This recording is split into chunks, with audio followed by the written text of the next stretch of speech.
আচ্ছা, তো আপনার কি বিয়ে শাদী হয়েছে নাকি? না, বিয়ে শাদী হয় নাই, তবে বিয়ে শাদীর জন্য ক্যামেরার সামনে আসা, যদি কোনো মানুষের আমার পছন্দ হয় তাহলে আচ্ছা আমার সাথে যোগাযোগ করতে পারে। আচ্ছা, তো বিয়ে শাদী হয়নি কেন বোন? বিয়ে শাদী হয় নাই, গরিব ঘরের মেয়ে তো, অনেকে আসলে যৌতুকের কারণে বিয়ে শাদী করতে চায় না। আচ্ছা আচ্ছা আচ্ছা, তো গরিব হয়েছেন কি? আপনাকে দেখতে দেখা যাচ্ছে অনেক সুন্দর স্মার্ট, কিন্তু শৈলী কি লেখানো আছে যে গরিব নাকি বড়লোক? না, শৈলে তো লেখা নাই গরিব বড় লোক, কিন্তু অনেকে দেখা যায় বিয়ের জন্য আসলে ঘর বাড়ি বা আর্থিক অবস্থার দিকে বিবেচনা করে বিয়েটা সামনের দিকে আগায় না। তো যদি কোনো প্রবাসী ভাইদের যদি ভালো লাগে, যৌতুক ছাড়া বিয়ে করতে চায়, তাহলে আমার সাথে যোগাযোগ করতে পারে।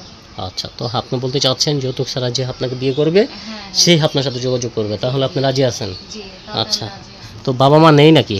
না, বাবা নেই, মা আছে। আচ্ছা, তো বাবা কোথায় গেছে? বাবা মারা গেছে।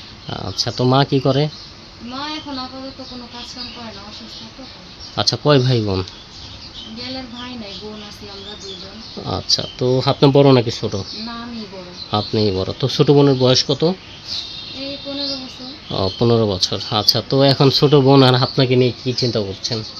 আমি আপাতত দর্জি কাজে আছি, দোকানে কাজ করি তো। হ্যাঁ। এখন ছোট বোনের পড়াশোনা করাতেছি, যদি কেউ আমাকে পছন্দ করে যোগাযোগ করবে, তার সাথে কথাবার্তা বলে আমি আপাতত একটা বিয়ের দিকে যাইতে চাইতেছি ভবিষ্যতে।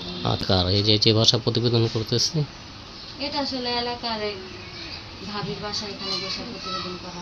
আচ্ছা আচ্ছা, তো বোন চাচ্ছেন যে মনের থেকে যে আপনাকে বিয়ে করবে এরকম মানুষ হলেই হবে না? জি, জি।